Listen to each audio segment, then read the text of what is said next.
What is going on, everybody? Welcome to Crunch Time for the final time of the Major League Baseball regular season.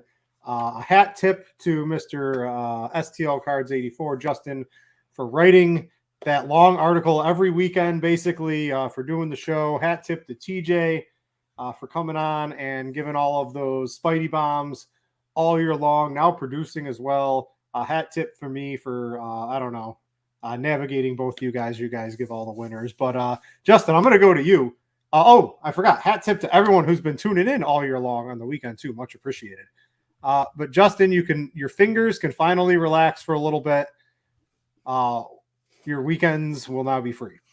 I'm just super happy to not have to wake up at 6 a.m. every Saturday and Sunday. So it's a blessing, or at least not have to wake up and write. You know, it's hard to get the brain going for a big old article at 6 a.m. every weekend. And a lot of times I'll be up anyways. But yeah, I mean, the baseball season is a grind. It's 6 months, 6 full months. Without really any break in there is 162 games. It gets a little daunting after a while. And now you look at the calendar with football in full swing, and basketball will be here before we know it. So yeah, good time for the baseball season to wind down. I'm not going to have to worry about watching and stressing out over my own team in the playoffs this year. So we'll just move along to the next sports season and try to make some money there. Yeah, baseball, let's cut 20 games off the baseball season. Let's cut 10 games off the NBA season, and let's add like 3 more weeks to the NFL regular season, if you ask me. TJ, what's going on, dude? Busy, so busy with MLB ending, NFL in full force. Agents of Fandom stuff has been crazy with a new Star Wars show on Disney Plus right now, then a new Marvel show starting next week. I'm going to New York Comic Con in a couple weeks, and then the NBA starts. So all kinds of crazy busy. Going to be on Crunch Time with you, Britt, for NFL tomorrow morning, and then on the pre-walk show with Will later in the evening. So hopefully get to make a little bit of money this weekend. It's the last big MLB slate, so I'm running 150 lineups, ready to get into it. Yeah, get those likes up. We'll get some Spidey bombs starting at 50. Sound good to you, TJ? Yeah, perfect. Sounds good to me. All right, Justin, let's get into the baseball slate for tonight. And I'm going to let's talk Spencer Strider and let's talk the Braves, because I'm looking at the Braves lineup. It looks pretty good, right? There's no sense of they're throwing in the towel. They've played their guys all season long. They're still playing them now with literally no reason to do them. Where does Spencer Strider rank for you tonight? I read through your article. If you believe his pitch count is as normal with the high price tag, is he playable? And then where do you stand personally on Spencer Strider? Yeah, I mean, if you just assume all circumstances are normal, he's definitely playable. But I don't think he's a must because, I mean, he's very expensive, obviously. He's 12-8 on DraftKings. He's 11-4 on Fanduel. And he's facing Washington, which, while not great, they aren't a high strikeout offense. And so that's if all of the things are normal. And I know the Braves have been playing to win. But the one issue that they've had is that a lot of their starting pitchers are hurt. And it's crazy to me to think that they would do anything to risk Spencer Strider tonight. There is literally 0 point. They've already locked up the number 1 seed. I can see playing the bats because you just want to keep them in the groove. You're not going to be playing in the first round. You try to keep them sharp. But with Strider, there is no reason for it. And you look at the strikeout props tonight, and Spencer Strider, every time he starts, he's got the highest strikeout prop on the slate. Well, his strikeout prop is only 6.5 tonight. And the over is like plus money. And every other start, he's like 8.5, 9.5. I mean, Castillo has a higher strikeout prop than him tonight. The ownership projection on Strider right now, we've got around 20. Like the bat has over 50 on DraftKings, which is way too high. There's no way Strider's going to be that high tonight. And I'm just kind of out on it. I really would be shocked if he throws more than 5 innings. It's stupid if he throws more than 5 innings. It's halfway stupid for him to really even be out there. But yeah, I'm just out on Strider tonight. I'm out on Kershaw. I mean, the Dodgers have been bringing him back slowly anyhow. I just don't see any reason. Those teams have nothing to play for. Maybe they leave the hitters in there, and that's fine. We can talk about them. But Strider and Kershaw, to me, they just don't have the ceiling tonight. All right. So if you are personally eliminating those, I'm going to imagine Luis Castillo, with everything to play for tonight, is going to take the top of the line for you for cash games, even probably in tournaments, especially with a lower price tag than Spencer Strider. Yeah, he's the SP1 tonight. He's got the highest strikeout prop. Seattle needs to win probably both games to have a shot at the playoffs at this stage. And, they're going to ride their ace tonight to get there. So to me, Castillo has the longest leash in terms of innings. He's got the ceiling. Sure, there's some risk against Texas, but Texas is only projected for about 3.5 runs. So I like Castillo. I mean, Verlander and Merrill Kelly are also a couple guys that going head to head. Both of those teams need wins. I don't mind them, but I think Castillo is above that group. And then it kind of deteriorates in a hurry after that. But yeah, it's Castillo for me. All right. So on FanDuel, Castillo certainly for me as well. DraftKings, they make us roster 2, Justin. So if we're playing Castillo, what's the preferred look for you at SP2? There's a couple of cheap options. You've got a couple players, $1,000 to $2,000 lower than Luis Castillo as well. How would you be handling it? Or do you want to go pair him with Verlander and try to get the guys who have everything to play for? I certainly think you can if you're going cheaper with your bats. It is tough to get like Verlander and Castillo together, or Waka. I mean, Waka I think is okay. The Padres got eliminated last night though, so who knows what you're going to see out of them. I prefer just going down a little bit cheaper. Cutter Crawford would be my favorite. Baltimore, they've clinched the number 1 seed in the American League. They're basically just playing out these last few games, trying to avoid getting guys hurt. They are playing most of their regulars tonight, but we've seen some strikeouts from Crawford. His strikeout rate is well above league average. Some people might go to Clark Schmidt, which I am a little lukewarm on. He'd probably be second on that list for me. And then, I'm kind of out on Kyle Gibson for the same reasons that I'm out on the other top end guys with nothing to play for, though Gibson, you're not paying a premium for him. So I won't argue with anybody that wants to play Gibson, but yeah, Crawford, I think is my favorite SP2. I think Joe Boyle is somewhat interesting in tournaments. They're rookie against that watered down Angels lineup. But he's a little bit more expensive than I would like. I see some people kind of like Drew Rom tonight. You can try that if you want to. I'm not doing that. But yeah, Crawford's my SP2. Boyle or Phillips if you got to take one against your Cardinals? Yeah, Phillips is okay as well. We've seen some strikeout upside from him. I wish he was a little bit cheaper. I think in GPPs, Phillips gives you some upside. All right. TJ, first, I got a tissue for you. Do you need it with all the sneezing? I saw that going on. But welcome back. We got the Spidey Bombs. We're up to 50 likes. Let's get the first one of those and then tell me what your tournament pool looks like. Yeah, I made sure to mute for the sneezes at least because I could definitely feel that they were coming. Spidey Bomb number 1 today. You can get him for plus 350 on FanDuel. It's Christopher Morel leading off for the Cubs. If we want to get up to 75 likes, I will drop 2 more Spidey Bombs at 75 likes. So keep hitting that like button.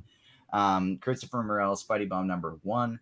I only have a total of 6 pitchers in my pool today. Cutter Crawford, Drew Rom, Joe Boyle, Luis Castillo, Kyle Gibson, and Michael Wacha. That is it for me today. I'm trying to avoid most of the higher owned guys.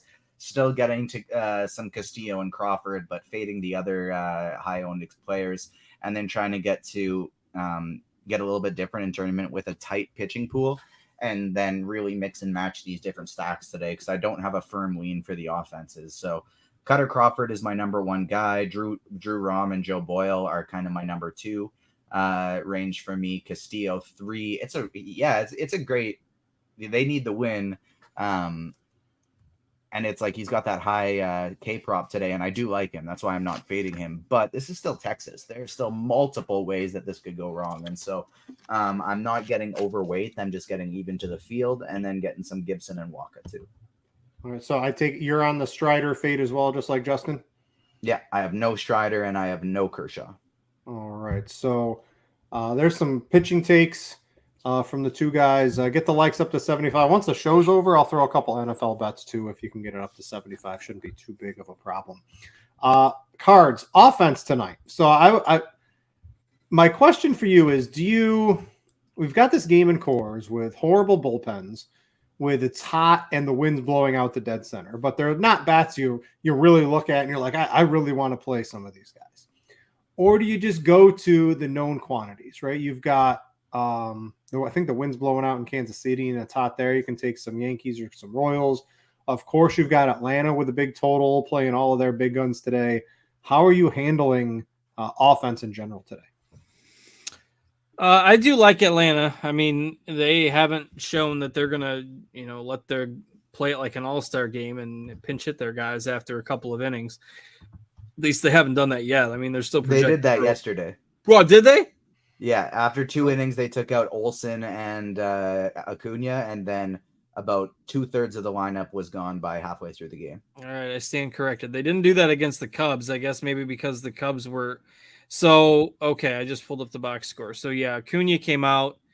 Albies and Riley did not. So it was just Acuna and Olsen were the two guys that came out. So maybe they take out a guy or two. Hard to say, but I still think that they're fine. It's a 6-run total against a bad pitcher, but they're not at the top for me simply because A, the salary, B, there is still going to be that element of risk with them. Can you tell me, Justin, real quick? You got it out. Who came out yesterday? Because I would be more apt to play those guys today, I think. The Acuna and Olsen and Nicole, yeah. Yeah, so if you're on those guys, I would assume those guys are a little bit more safe than maybe a Riley or an Albies today, from a cash perspective, personally. Yeah, I think that makes sense. And if you want to play one of them and in cash, it's probably not going to hurt you if they only get a couple of at bats. But I think I like the Yankees a little bit, even though they're not playing for anything. They did get embarrassed last night, so maybe they at least come out and show something today. You mentioned the weather and the bad pitching for Kansas City, and Judge somehow still only 3 homers away from 40, even though he's only had like 370 some odd at bats. So Judge is probably my favorite in terms of top end plays, and the Yankees as far as top end stacks, because there's some value in that lineup as well. But I do really like the spot for the Coors game tonight. I mean, it's a 13-run total. The Twins are absolutely not going to use any of their good bullpen arms because they've already clinched the AL Central. They're locked into their seed. You don't want your good pitchers getting frustrated by getting knocked around at Coors Field. Who knows what the Rockies are rolling out for pitchers tonight. Like, this just feels like one of those good old-fashioned Coors Field wacky 14-12 type of games. We've got 13 total there that I mentioned. So I think the Yankees and then Minnesota and then Colorado. And if you think the Cubs are still gonna give it their all, even though they're essentially eliminated at this point, the magic number for the Marlins is 1. And that includes a game where the Marlins might only have to get 3 outs on Monday if needed because of that crazy suspended game the other night. So the Cubs are all but eliminated, but if you think they're still going all out tonight and they're not, dejected and just going to pack it in, I do think it's a good spot for the Cubs as well in GPPs. TJ, what's your ownership look like across the 150? So my highest owned stack today is actually going to be Kansas City, just by a very close margin, with Colorado and Minnesota right behind them. I'm actually getting to a decent amount of Seattle, which I didn't expect. San Diego, same as well. And then the Reds, the Braves, the Cubs, I knew I was going to be liking them, and I am getting to them. But getting to more Seattle and San Diego over those teams was a bit of a surprise to me. And then in large field, I thought I was going to be getting a lot of Yankees, really getting very little Yankees. So I guess that's somewhere I'm going to be underweight to the field. And I don't even hate the idea of mixing in some Washington against Strider. We could get their weakest bullpen arms after he only goes 5. And if he gives up a home run or 2 in those 5, and then they get a weak bullpen with Washington, Chiefs, absolutely nobody playing them, I think that's very interesting in tournaments too. All right. A couple more likes. We need 10 more for some Spidey bombs and some bets at the end of the show for football. Cards, let's try to run through position by position relatively quickly. We'll get some questions. We have locked till 7:10, so we're going to try to run through position by position as fast as possible. Catcher for you, Cards. Cash probably not on FanDuel. DraftKings, who's your choice? Yeah, catcher is pretty weak tonight. Higashioka is catching for the Yankees, so he's probably the choice over Wells, obviously, who's not playing. If you're going cheap, I mentioned if you still think the Cubs are going all out, Yan Gomes has good numbers against lefties. I actually probably like him just a little bit more than Higashioka if you're going cheap. William Contreras is in the lineup for the Brewers, who, again, have nothing to play for, but did still basically end the Cubs season last night. So William Contreras would probably be my spend over Sean Murphy if you're going all the way up to the top. And then also, I don't think you can go wrong if you want to play a 3% owned Sal Perez tonight as well. All right, TJ, quick tournaments at catcher. Sal Perez, my second highest owned guy. Cal Raleigh, Tyler Stevenson, and Christian Vasquez, my next three that I'm going to. 8 likes away from the next two Spidey bombs. Keep smashing that like button. All right, first base Cards. How are you handling that? Is this a position you're trying to fill in? You've got Solano on both sites, first base eligible. Solano can basically move around your lineup at will. How are you handling him personally? He's down in the 5 hole. Is he your target at the mid-range?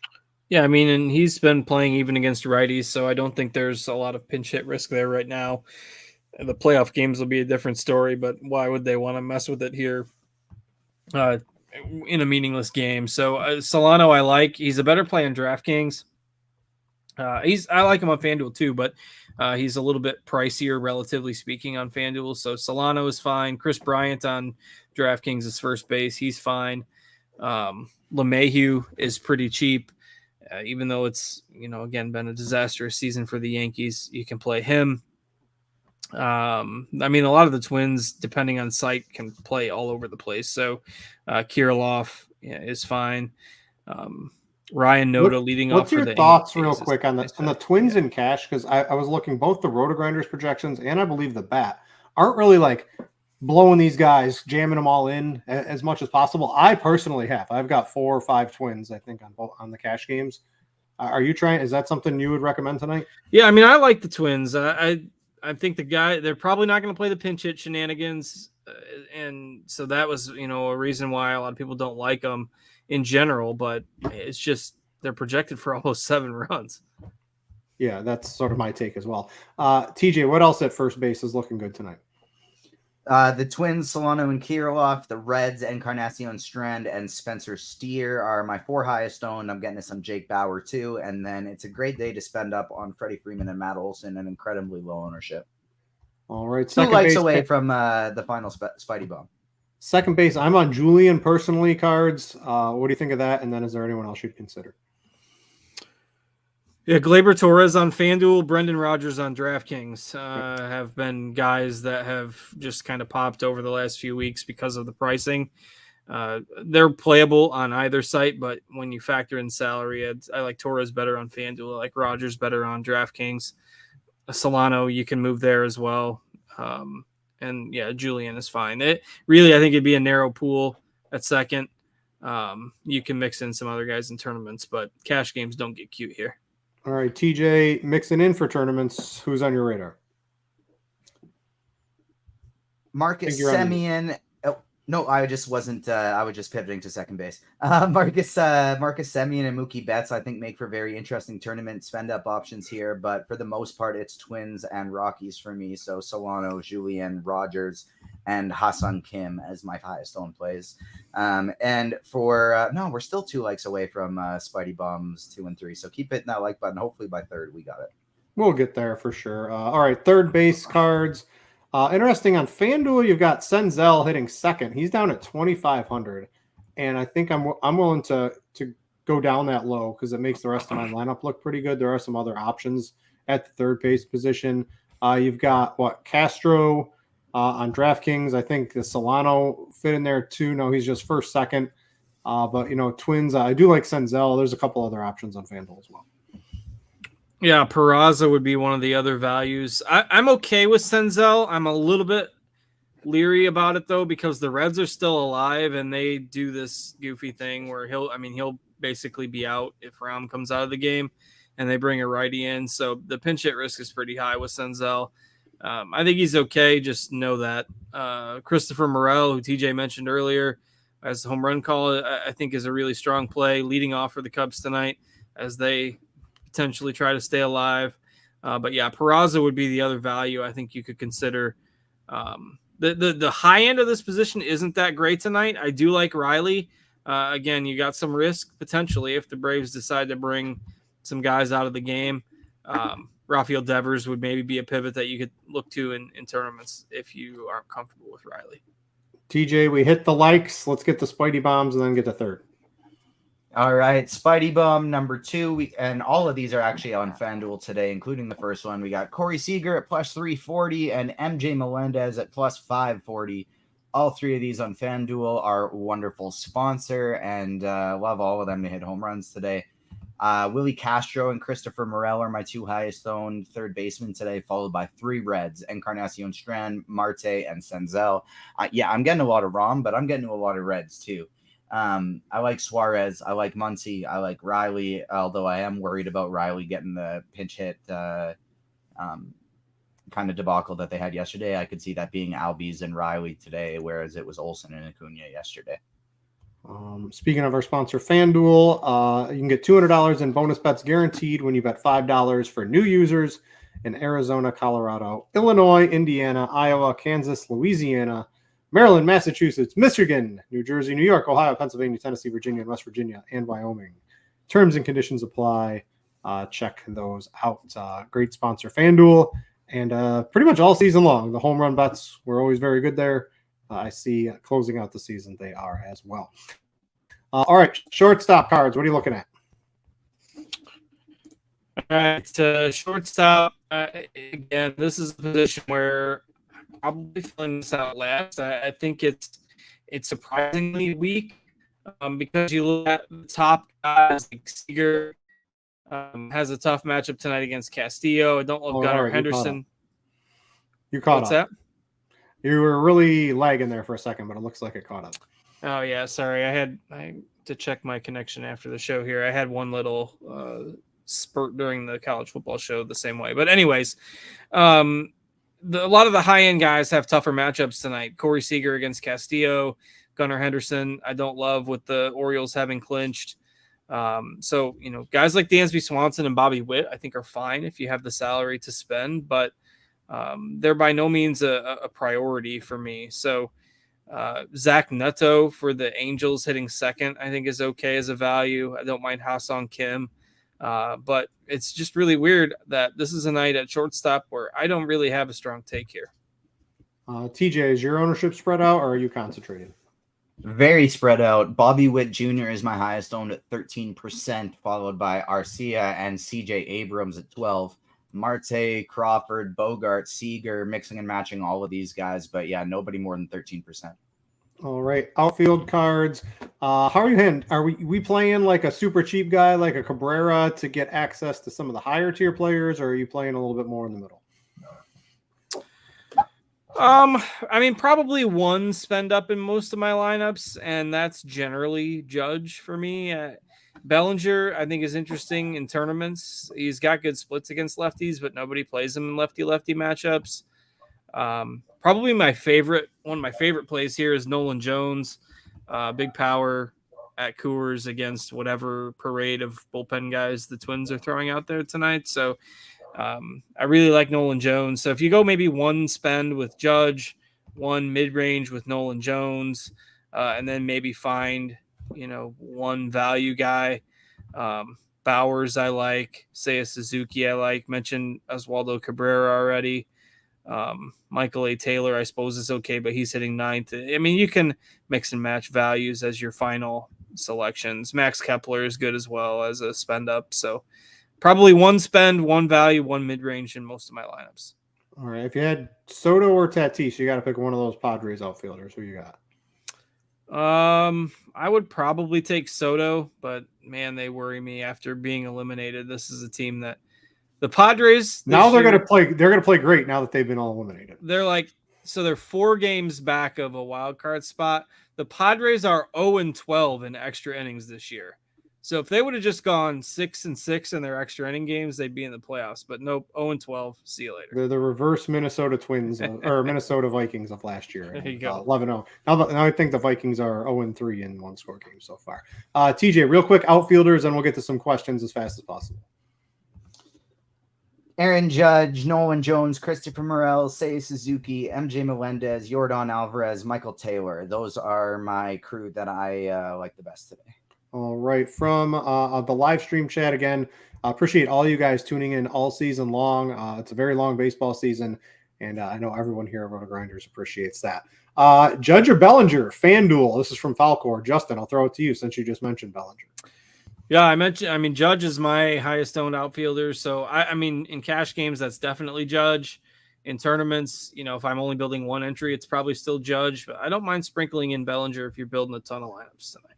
All right, let's see. I don't even know if this was from last night or it's from tonight. That might have been from last night. Let's see here. I can't really tell. Let's go to YouTube, see what we can get here. I've been answering them all in the chat just because we were getting close to lock. So that's good. Boyle or Crawford? TJ said Crawford. Would you go with Crawford too on that one, Justin? Yeah, Crawford's my favorite SP2. I don't mind both of them. I like them a good bit, but Crawford a little bit more. I don't think it's crazy to play just both of them together. That's also fine. Just trying to see if we've got any other questions coming up here. Yeah, that actually Judge or Bellinger was a question from last night.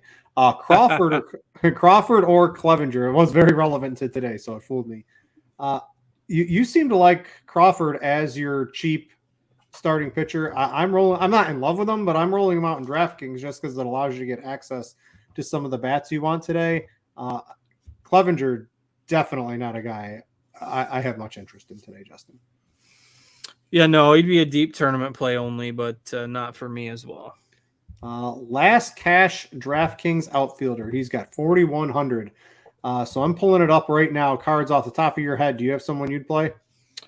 Let's see, 4,100. Yeah, that's kind of a dead zone there. So that's the question. It's a real dead zone. So I don't really love anybody in that price range. You can play like Trevor Larnach. You can play Alex Verdugo. Like a lot of the good Velasquez. A lot of the good plays are like 100 or 200 higher. Velasquez is good as well. Nelson Velasquez is who I'd go with, him or James Outman. Yeah, I would even like Melendez is 3,500. I think he's fine. Bowers has some pinch hit risk. Same with Senzel. I mean, you can go like way down and get some more money to spend up elsewhere. I think Melendez or Michael Taylor would probably be as low as I'd go without changing something else. Yeah, I think those are all good plays. Let's see. Looks like we've answered all the questions on YouTube. No questions in the live stream chat on Discord. Again, guys, if you're in Discord, it is mostly all free. You got Chiefs Prop Shop if you're into the props and the fantasy pick'em sites.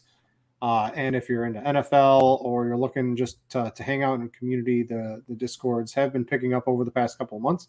Make sure to check those out on RotoGrinders. Let's see. So basically we're at lock here. Let's spend a minute or two on NFL. I guess I'll throw a couple of bets out for the people. I don't know. So the Chiefs opened up at 9.5, Justin, against the Jets. And someone or many people or some group has bet them down to 8.5. This doesn't make any sense to me. Who is actively betting on the Jets? And Zach Wilson, I know it's over a touchdown and it's the NFL, right? It's a lot of points. And the Chiefs sometimes struggle. But, I mean, it's like an all-time bad quarterback. I'm really big on the Chiefs. I had him at -9.5. I doubled down personally at -8.5. Do you have any particular take on that game? That's the fish bet. You got the fish bet out. It's not the fish bet when it's coming through. Yeah, I mean, I would agree. I haven't dug in too deep yet with the end of baseball season kind of consuming most of my day here today. But to me, yeah, that seems a few points too low. TJ, you got any thoughts on that game or NFL real quick in general? I have a Prize Picks article already out for the NFL International Series game in London between the Jaguars and Falcons, and so I just dropped that in chat. And then I'll be hosting, you'll be hosting Crunch Time tomorrow morning, but I'll be on with you, and I'll also have Sunday Night Football, DraftKings, and Fanduel strategy article dropping tomorrow for the night game. Prize Picks article for the night game, and then I will be on the night show with Will tomorrow as well. So lots of football stuff coming tomorrow. All right, I'll throw one more prop. I don't understand why this line's dropping after Austin Eckler was ruled out earlier in the day, but Josh Palmer's at 43.5 yards. That he's going over on that, just to let everybody know. Josh Palmer's going to have more than 43.5 yards. Without Mike Williams in his career, he's gone over it in 5 of 6 games. And the miss was 43 yards. So, and now Austin Eckler's out. This team's going to be passing left and right. I don't see how he doesn't cruise over 43.5 yards. So there's a couple of bets. I have an unlimited amount of bets on scores and odds. I think there's 16 up. Maybe I'll throw some more in a little later tonight. But if you have a scores and odds subscription, you can get access to all of those up almost 10 units, me personally, on the year at scores and odds for football. Anything else, Justin? Again, a hat tip to you, everyone in chat. Thanks, Justin. Give a thank you to Justin for doing that RotoGrinders article all weekend, and for both of these guys for having to put up with me most of the year on the weekend. So thanks to both of them. It's been really fun. I like the baseball season. I was definitely more into it at Justin, the start of it through the first 2 or 3 months, right? I'm hammering out bets every night, doing everything. When everybody gets burned out. Yeah, when football comes in, it takes a little bit of a backseat to me. I'm pretty much all football, and basically I'll be all football until football is no longer, and then I'll turn my attention to NBA. But is that how you feel as well, Justin? I'm not quite. I mean, because I do the. You're more of a fan. Content. You're a fan of baseball. Yeah. So I mean, it's different this year because my team was horrible. I'm not used to that. So I'm used to baseball really holding my attention even into October. But yeah, this year's been a little bit different, and it feels a little bit weird. But yeah, usually I'll stay pretty engrossed in baseball season. But this year I'm ready for a break. Yeah, TJ, what's your overall thoughts on the baseball season? It's been a lot of fun. Was decently profitable. It was my first season of anything really going full time over on DraftKings, and I think I won the mini max about 7, 8, 9 times this year. So it was a pretty good season, and but I'm ready for a break, ready to relax a little bit for these next 2 weeks, and then dive into the NBA season. Yeah. So again, thanks everyone for watching all season. We really appreciate it. For Justin and TJ, I'm Britt. Thanks for watching, and we out.